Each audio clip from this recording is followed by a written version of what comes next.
नमस्कार दोस्तों, अगर आप भी इलेक्ट्रिकल में जॉब करते हैं और पावर फैक्टर और एफिशिएंसी को लेकर कंफ्यूज है कि आखिर ये दोनों क्या है और इनमें क्या अंतर है, तो आप बिल्कुल रिलैक्स हो जाइए क्योंकि आज के इस वीडियो के अंदर मैं आपको बिल्कुल आसान शब्दों में इनके बारे में क्लियर कर दूंगा। अगर दोस्तों वीडियो के स्टार्टिंग में मैं सबसे पहले आपको सिंपल से शब्दों में पावर फैक्टर को समझाऊं तो दोस्तों पावर फैक्टर को समझना काफी ज्यादा आसान है। आप सभी जैसे जानते हैं कि इलेक्ट्रिकल की जब भी बात आती है तो पूरी की पूरी इलेक्ट्रिसिटी दो ही चीजों के अराउंड घूमती है, एक होती है वोल्टेज और एक होता है करंट। अब दोस्तों हम जो पावर फैक्टर की बात कर रहे होते हैं वो हम इन दोनों के रेस्पेक्ट में ही बात कर रहे होते हैं। इन दोनों के रेस्पेक्ट में कैसे, तो मैं आपको बताना चाहता हूं कि जब भी हम किसी वायर में फ्लो होने वाले करंट की बात कर रहे होते हैं या फिर वोल्टेज की बात कर रहे होते हैं तो उस समय हमारा जो रियलिटी में वोल्टेज और करंट फ्लो हो रहा होता है वो एक साइनोसोडियल वेवफॉर्म में फ्लो हो रहा होता है। अगर आपने इलेक्ट्रिकल में पढ़ाई करी है या फिर नहीं भी करी है तो भी आपने इस तरीके का ग्राफ कई बार कई जगह पर देखा होगा। ये एक साइनोसोडियल वेवफॉर्म होती है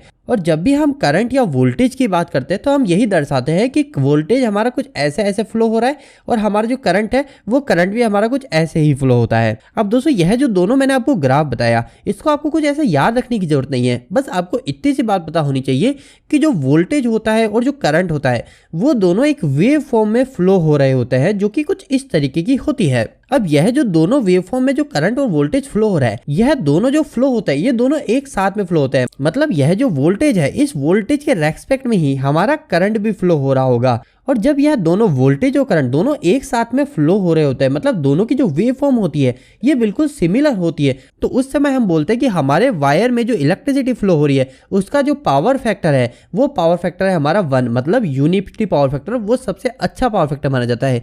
लेकिन दोस्तों जब हम हमारी सप्लाई से डिफरेंट टाइप के लोड को कनेक्ट करते हैं जैसे कि मोटर हो गई, हमारे कैपेसिटर हो गए, ऐसे डिफरेंट टाइप के जब लोड चलाते हैं तो ये जो वोल्टेज और करंट जो होता है इन दोनों के बीच में जो ये वेवफॉर्म जो साथ साथ चल रही थी इनके बीच में एक एंगल डिफरेंस आ जाता है। मतलब कि हमारा जो ये वोल्टेज है वो वोल्टेज की वेवफॉर्म आगे रह जाती है लेकिन करंट की वेवफॉर्म हमारी पीछे रह जाएगी।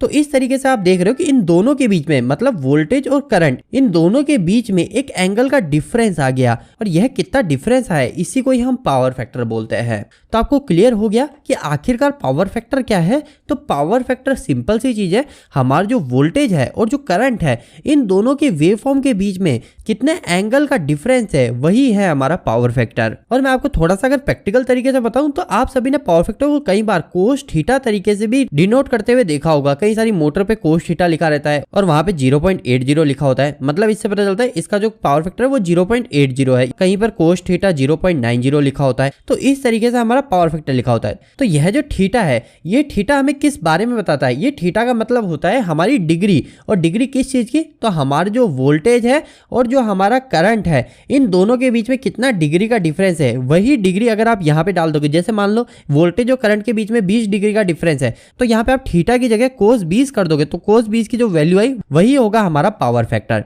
तो इस तरीके से पावर फैक्टर को निकाला जाता है। अब यहाँ पर एक बात मैं आपको बताना चाहता हूँ, कहीं पर भी आपकी इंडस्ट्री में आप वोल्टेज और करंट के बीच में कितना डिग्री का डिफरेंस है वो तो आप चेक नहीं कर पाओगे। तो इसके लिए क्या होता है कि पावर फैक्टर को आप आसानी से निकाल लो, इसके लिए एक अलग से फॉर्मूला होता है। तो वह फॉर्मूला सिंपल सा होता है कि आपके पास में जो एक्टिव पावर है जो आप आपके इंडस्ट्री में KWH से मेजर करते हो कि KWH क्या आ रहा है, आप उस KWH को ले लो और साथ में जो अपेरेंट पावर है इसे जो मेजर किया जाता है वो किया जाता है kVAH में। तो जब आप इन दोनों को डिवाइड कर देते हो ना तो हमारा आसानी से पावर फैक्टर हमें पता चल जाता है। जो भी इन दोनों को डिवाइड करने के बाद में वैल्यू आई जैसे कि आगे 0.99 तो मतलब हमारा पावर फैक्टर 0.99 है। इन दोनों को डिवाइड करने के बाद अगर 0.85 आ गई तो हमारा पावर फैक्टर 0.85 है। तो आपको क्लियर हो गया कि आखिर पावर फैक्टर क्या होता है। अब हम इसी तरीके से फटाफट से एफिशिएंसी को भी समझ लेते हैं जिसे समझना और भी ज्यादा आसान है। लेकिन दोस्तों आगे बढ़ने से पहले मैं 20 से 30 सेकंड में एक इंपॉर्टेंट अपडेट देना चाहता हूं कि अगर आप में से कोई भी पीएलसी को सीखना चाहता है तो आप प्ले स्टोर पे जाके हमारी एप्लीकेशन इलेक्ट्रिकल दोस्त को इंस्टॉल कर सकते हैं। उस एप्लीकेशन के अंदर मैंने एक पीएलसी का कोर्स अपलोड किया है जिसके अंदर मैंने इतने आसान से शब्दों में पीएलसी को सिखाया है कि अगर कोई इंडस्ट्री में सिर्फ एक इलेक्ट्रिशियन है या फिर एक इलेक्ट्रिशियन हेल्पर भी है तो भी वो पीएलसी को सीख सकता है। उस कोर्स की वीडियो देखकर खुद की इंडस्ट्री में जो पीएलसी लग रही है उसके अंदर प्रोग्रामिंग और मॉडिफिकेशन भी कर पाएगा। तो मैंने इतने आसान से शब्दों में पूरे पीएलसी को समझाया है। अगर आप पीएलसी के उस कोर्स को इनरोल करना चाहते हैं तो आप प्ले स्टोर से हमारी इलेक्ट्रिकल दोस्त एप्लीकेशन को इंस्टॉल कर लीजिए। और इसके अलावा एक और बात, वैसे तो इस कोर्स की फीस जो है वो 999 है, मतलब 1000 रुपए के आसपास, लेकिन स्टार्टिंग के कुछ यूजर्स के लिए मैंने इस फीस को काफी कम रखा है, अगर आप वहां पर कूपन में ED70 डालोगे तो आपको यह कोर्स सिर्फ 299 मतलब 300 रुपए से भी कम में मिल जाएगा। तो अगर आप भी PLC सीखना चाहते हैं तो एक बार आप हमारी एप्लीकेशन को जरूर से इंस्टॉल कीजिए। चलिए अभी हम आगे बढ़ते हैं और एफिशिएंसी को भी आसान से शब्दों में समझ लेते हैं। तो दोस्तों देखिए, एफिशिएंसी को समझना तो पावर फैक्टर से भी सिंपल है। एफिशिएंसी का मतलब क्या होता है? एफिशिएंसी का मतलब सिंपल सा है कि जैसे कि मेरी एक मोटर है, ठीक है, इस मोटर को मैंने इनपुट में क्या दी, इलेक्ट्रिकल सप्लाई दी, मतलब पावर सप्लाई भेजता हूं मैं मोटर के अंदर, तो मैंने जो इलेक्ट्रिकल की सप्लाई दी उसके बदले मुझे क्या मिलेगा? उसके बदले मुझे मिलेगा ये मोटर जो होगी, ये मोटर किसी भी चीज को घुमाएगी। तो जो ये मोटर घुमाने का काम कर रही है वो कितना एफिशिएंट है, वही हमें एफिशिएंसी बताती है। एफिशिएंसी को अगर मैं आपको और भी अच्छे शब्दों में समझाऊं तो आपने कई बार ऐसे भी देखा होगा कि आपके पास में एक LED बल्ब है, अब ये भी 9 वोल्ट का है, और एक और दूसरा LED बल्ब है, ये भी 9 वोल्ट का है। लेकिन जब आप इस पहले वाले LED बल्ब को पावर सप्लाई से जोड़ते हो, 220 वोल्टेज इसमें देते हो, तो ये बल्ब जो है वो ज्यादा ग्लो करता है, लेकिन जो दूसरा बल्ब है वो हमारा कम ग्लो करता है। लेकिन दोनों में सप्लाई जो दे रहे हैं वो बिल्कुल 220 वोल्टेज दे रहे हैं। तो इससे हमें क्या पता चला, ये जो पहली वाली जो कंपनी का बल्ब है ये हमारा ज्यादा एफिशिएंट है। मतलब हमसे पावर जो ले रहा है वो तो 9 वोल्ट ही ले रहा है, पहला बल्ब भी हमारा 9 वोल्ट ही पावर ले रहा है, लेकिन जो दूसरा बल्ब है ले तो ये भी 9 वोल्ट रहा है, लेकिन आउटपुट में हमें जो चीजें दे रहा है, जैसे आउटपुट में इस बल्ब का क्या काम है देना, वो है हमें रोशनी देना, यानी लाइट के फॉर्म में एनर्जी देना, लेकिन ये हमें कम दे रहा है। तो इसका मतलब क्या हुआ, इस बल्ब की जो है वो एफिशिएंसी कम है, हमारे पहले बल्ब की एफिशिएंसी ज्यादा है। तो एफिशिएंसी का मतलब सिंपल सा है कि हमें इनपुट में जितनी पावर दी उसके रेस्पेक्ट में हमें कितनी आउटपुट में पावर मिली वो हम एफिशिएंसी में देखते हैं। एफिशिएंसी का भी फॉर्मूला होता है जो कि सिंपल सा है, जो भी आपकी आउटपुट की पावर है उस आउटपुट की पावर में आप डिवाइड कर दो इनपुट की पावर का, और अगर आप इसमें मल्टीप्लाई 100 कर देंगे तो आपको आपकी एफिशिएंसी परसेंटेज में पता चल जाएगी।